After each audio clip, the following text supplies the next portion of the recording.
So pagkaraan naman ng mga 40 minutes nating travel mula doon sa mainland ng Basay ay narating natin itong kalagitnaan na bahagi. Itong mahaba island na kung saan merong naiipon na corals na tabubuong isang maliit na isla. Kung titingnan natin sa malayo, para itong buhangin, pero pag malapitan, ito yung mga corals na pinapadpad dito mula sa alon ng dagat.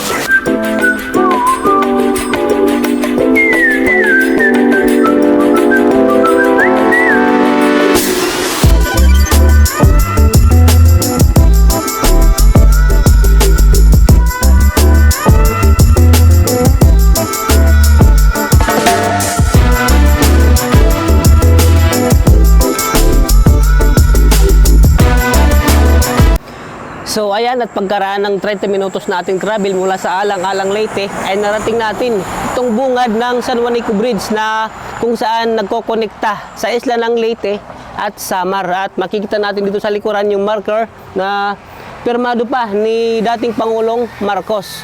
At sa tabi naman nito ay makikita natin itong mga building. Ito ay isang maritime school na itinayo noong 1978. Ito yung kauna-unahang training school dito sa Pilipinas na itinayo rin sa panahon ng dating Pangulong Marcos.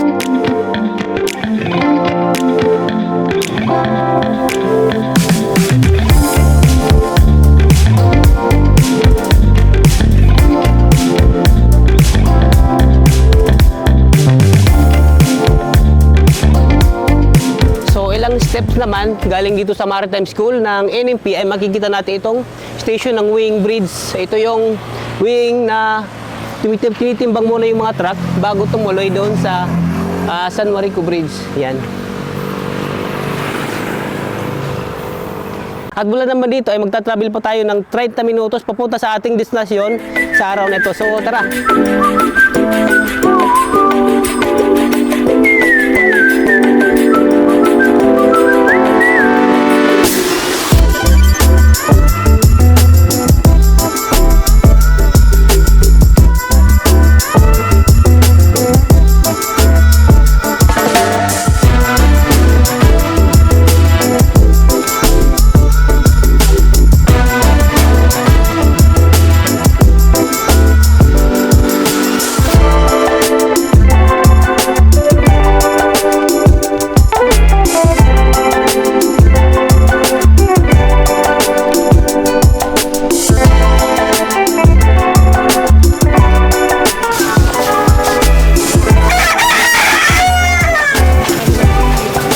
Morning, mangkong ko. Aga pa. Alas 8. So pagkaraan ng 30 minutes na ating travel mula sa San Juanico Bridge ay narating namin itong Barangay Can Manila ng Basay, Samar, na kung saan tatawid tayo dito papunta sa Hinamok at diretso tayo papunta sa Panunumbulan Island. At makikita din natin dito sa likuran ko, ito yung trap na ginagamit nila sa panguhuli ng alimasag, at marami rin silang mga daing na bilis. So yan.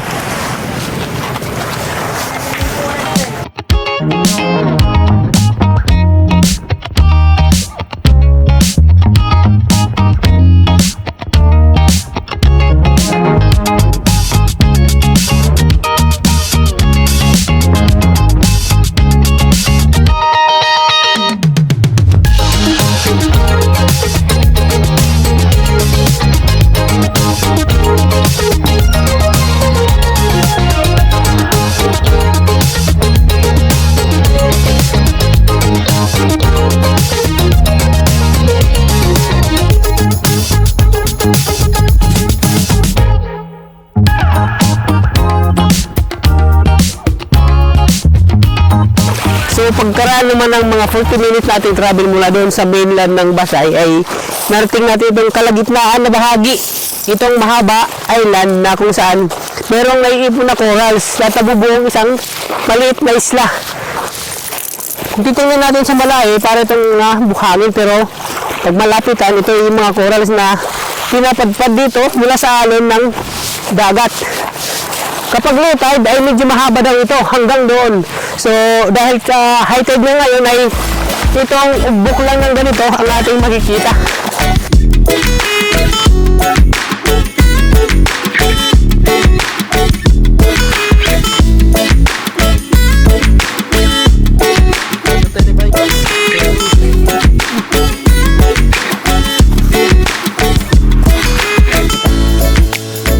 pagkaraan naman ng ilang minuto mula doon sa Mahaba Sandbar ay narating na natin itong pangunahin nating pakay sa araw na ito. Itong Panunubulon Island na kung saan ito yung temporary shelter o pahingahan ng mga mangingisda mula sa isla ng Samar at sa Leyte dahil nga malayo yung pagitan nito kaya naging tambayan ito at pahingahan ng mga mangingisda.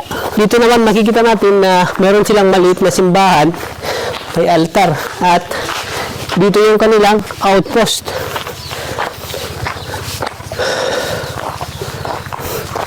So makikita natin na meron lang dito mga kubo. Wala ditong konkretong bahay na itinatayo. Pero ayon sa ating nakausap kanina ay meron ditong mga nakatira.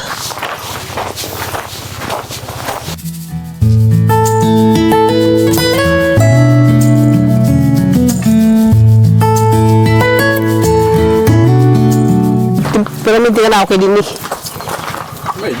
Oo. Pero ka mga kuwanla ta baga napahaway na din eh. Negative na nung horon. Ako'y Dito kanina ko eh. So sila yung mga residente na nakatira dito dahil nga dito na sila malagi dahil sa maganda ngayong panahon. Pero pag may bagyo halimbawa, o no pressure, nililisan uwi na dahil delikado. So alam mo naman natin itong isla na nasa gitna kaya pag may hangin, siguradong sapul. Ito nga yung mga bahay nila, maliliit lang. Mayroon din silang mga CR, mga kubo. Malahugis pusong isla na matatagpuan sa pagitan ng Leyte at Samar. Nagpagsisilbing pahingahan ito ng mga mangingisda at sa kabila ng kagandahan ng islang ito ay hindi ito makikita sa mapa kahit sa kabila ng makabagong teknolohiya.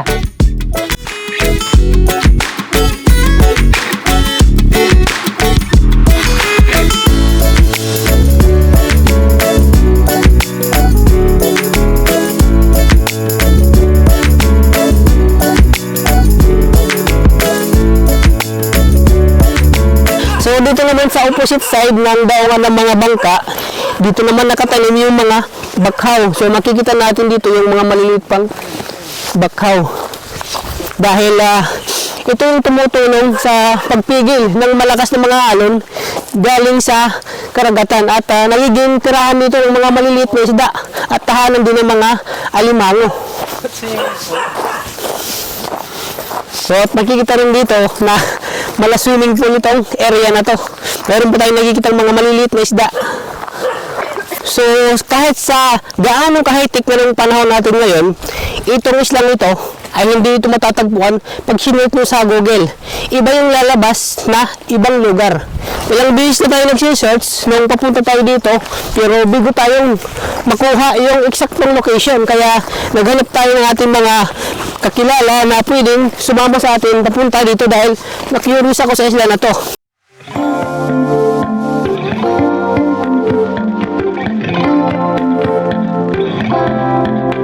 So dito naman napansin natin itong mga tambak ng mga corals na napuform na siya na parang seawall dito sa kahabaan nitong area.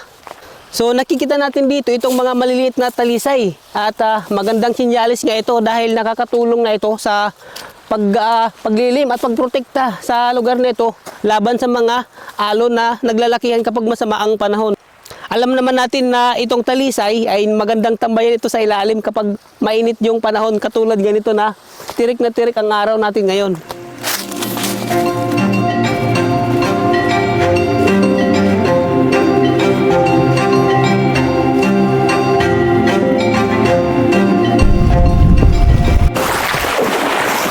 So yan, at pagkalipas naman ng ilang minutong ating biyahe galing doon sa Panunubulon Island, darating naman natin itong isla ng Hinamok.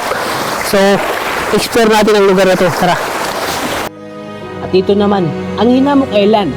Tinawag itong Hinamok Island bilang acronym na ang ibig sabihin ay Joint Intelligence, Naval Air and Military Operations Center noong 1944 ng mga tropang Amerikano.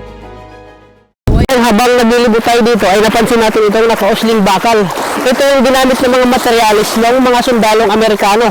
Nung gawin nila itong airport, ang baybayin ito. So napakalawak ng area na to. Mula doon sa ating natatanaw doon hanggang dito sa kabila. Dito makikita natin itong napaka-kongretong simento na ginawa nila noon. Parang ito yung ginawa nilang pier. At dito naman sa area na to, yung airport. At makikita din natin dito yung mga simento na nawasak na. So itong malaking bahagi ng Kapatagan na to ay ito yung naging main airport nila. So makikita natin yung napakalawak. At ito pa yung bakas ng mga simento na sadyang nasira na dahil sa tagal na ng panahon. Makikita rin natin dito itong mga bato na nanatili.